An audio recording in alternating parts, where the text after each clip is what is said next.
प्यारे विद्यार्थियों, आज की इस वीडियो में हम कक्षा 11वीं अर्धवार्षिक परीक्षा 2022-23 रसायन विज्ञान के पेपर का पूरा हल यहाँ पर जानेंगे। तो आप इन प्रश्नों से चेक कर लीजिएगा कि आपने कितना सही किया, और साथ ही साथ हो सकता है ये प्रश्न आपकी वार्षिक परीक्षा में भी आए तो आपको आंसर भी पता हो जाएगा। कमेंट करके ज़रूर बताइएगा क्या यही सेट आपका आया है और आपने कितने नंबर के प्रश्नों को सही किया है, ठीक है। और हाँ, यदि आपने अभी तक सब्सक्राइब नहीं किया है तो कर लीजिएगा, ये चैनल आपका ही है और आपके लिए उपयोगी वीडियो मिलते रहते हैं। तो चलिए सबसे पहले देखते हैं यहाँ पर वस्तुनिष्ठ क्वेश्चन। तो यहाँ देखिए पहला क्वेश्चन जो दिया गया है वस्तुनिष्ठ क्वेश्चन में लिखा है 2 ग्राम, है ना, 2.0 यानी 2 ग्राम हाइड्रोजन का एनटीपी पर आयतन होता है। तो प्यारे विद्यार्थी यहाँ पर इसमें आ जाएगा 22.4 लीटर। वैसे ये इसके आंसर में यहाँ पर दशमलव नहीं लगा था, मिस्टेक थी, 22.4 लीटर आएगा, ठीक है। फिर इसके सार्थक अंकों की संख्या, तो यहाँ पर देखते हैं दशमलव के इस पार ये वाले शून्य नहीं गिने जाएंगे, ये अंक गिन लिए जाएंगे 1 2 3, तो सार्थक अंक आएंगे तो इसके 3, ठीक है।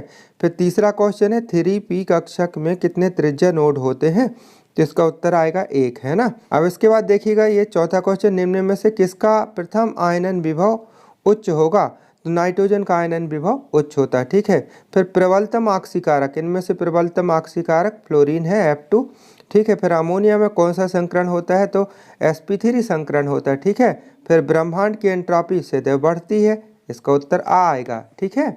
इसके बाद देखते हैं रिक्त स्थान की पूर्ति कीजिए, तो वह प्रक्रिया जिसमें इलेक्ट्रॉन ग्रहण करते हैं तो अपचयन कहलाती है ना, अपचयन। फिर एक ही दूसरा क्वेश्चन है, एक ही वर्ग में कार्बनिक यौगिकों में पाई जाने वाली समावयवता को क्या कहते हैं, तो मध्यावता कहते हैं, ठीक है। फिर तीसरा क्वेश्चन है कि कार्बोकेटाइन के केंद्रीय कार्बन परमाणु में जो कार्बन होता है कौन से संकरण अवस्था में होता है, तो sp2 संकरण अवस्था में होता है, sp2 आएगा, ठीक है। फिर चौथा है किसी पदार्थ की आंतरिक ऊर्जा दाब व आयतन का गुणनफल का योग खालिस्तान कहलाता है, तो एंथैल्पी कहलाता है। फिर पांचवा SF6 अणु की आकृति कितनी होती है, तो अष्टफलकी होती है, ठीक है।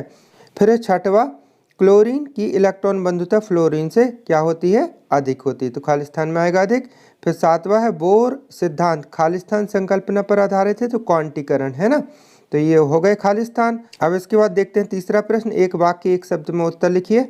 तो पहला है एथाइन के चक्रीय बहुलीकरण में क्या होता है, तो एरोमेटिक हाइड्रोकार्बन प्राप्त होते हैं, ठीक है। और इसमें KMnO4 में मैग्नीज की ऑक्सीकरण संख्या कितनी है, तो +7 होगी। तीसरा क्वेश्चन है परम शून्य ताप पर किसी क्रिस्टलीय पदार्थ की एंट्रोपी कितनी होती है, तो 0 होती है, ठीक है ना। फिर चौथा बेंजीन के अणु में कितने सिग्मा बंध और कितने पाई बंध पाए जाते हैं, तो 12 सिग्मा और 3 पाई बंध पाए जाते हैं। फिर पांचवा है सोडियम बुनसन ज्वाला में कौन सा रंग देता है, तो पीला रंग देता है, ठीक है। फिर इलेक्ट्रॉन की खोज किसने की थी, तो जे थॉमसन ने की थी, ठीक है। फिर एवोगाड्रो संख्या क्या है, इसमें कई लोग इतना सिर्फ संख्या भर लिख दिए हैं, परिभाषा लिखेंगे थोड़ी सी छोटी सी तो और अच्छा रहेगा कि किसी भी गैस के 1 ग्राम अणुभार में जितने अणु होते हैं तो अणुओं की संख्या को एवोगाड्रो संख्या कहते हैं। इसका मान 6.02 × 10⁻23 होता है, ठीक है। अब देखते हैं सही जोड़ी, तो यहाँ पर आप मैच कर लीजिएगा, मिला लीजिएगा, हमने उत्तर लिख दिए हैं। पहला है पाई बंध, तो पार्श्वतीय व्यापन से बनता है। LPG का पूरा नाम लिक्विड पेट्रोलियम गैस यानी द्रवीभूत पेट्रोलियम गैस है ना, पेरणिक प्रभाव स्थायी होता है। जेलडाल विधि से नाइट्रोजन की प्रतिशत मात्रा का आकलन करते हैं। कैरियस विधि सल्फर यानी गंधक का आकलन करते हैं। आणविक सूत्र क्या होता है, मूलानुपाती सूत्र गुणित n, है ना। फिर सातवां विलायक के 1000 ग्राम में विलेय की मोलों की संख्या क्या कहलाती है, मोललता कहलाती है, ठीक है। अब इसके बाद देखिएगा ये पांचवा क्वेश्चन, ठीक है ना, पांचवा क्वेश्चन इनके मोलर द्रव्यमान लिखना है। छठवां क्वेश्चन द्रव्यमान संरक्षण का नियम है ना। सातवां क्वेश्चन हो गया, आठवां आपको मिला लेना है और इन क्वेश्चनों को चेक कर लेना है ना कि यही प्रश्न आपके पेपर में आए हैं कि नहीं आए, ठीक है। आठवां के बाद यहाँ देखिएगा 9वां से लेकर के 9वां 10वां 11वां, ठीक है ना, 12वां, है ना, क्रियात्मक समावयवता को उदाहरण सहित लिखिए। इसका अथवा है यहाँ पर समाक्ष विखंडन को उदाहरण देकर के समझाना, फिर आयनिक बंध, है ना। सभी इंपॉर्टेंट क्वेश्चन है प्यारे विद्यार्थियों।